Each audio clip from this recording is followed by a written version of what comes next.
আসসালামু আলাইকুম। সবাই তোমরা কেমন আছো? আমরা আমাদের মানে চশমা-টশমা কিনে কাঙ্ক্ষিত কাজগুলো শেষ করে শ্রেয়সীর ২য় তলার আউটলেটে ঢুকে পড়লাম। তো ঢুকি একটু শান্তি লাগতেছিল। কারণ এখানে এসি ছিল। যেই গরমটা না পড়ছে বাইরে সেদিনকে আমাদের আসলেই কষ্ট হচ্ছিল। সুন্দর করে সবাই ছিল এখানে। সুন্দর করে সবকিছু সাজানো গোছানো ছিল যেমনটা বরাবরই থাকে। তো আমি এদিক সেদিক করে কতগুলো ক্লিপ নিয়েছিলাম তোমাদের সাথে শেয়ার করার জন্য। আর দেখতেছিলাম কোন কর্নারে কোনটা নতুন আসছে বা কোন নতুন প্রোডাক্ট আসছে।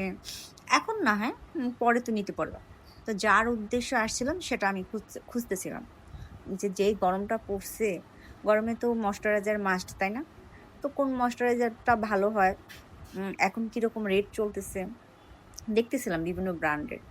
তো দেখে শুনেই ভালোটাই পারচেজ করতে হবে যেহেতু আমার অয়েলি স্কিন।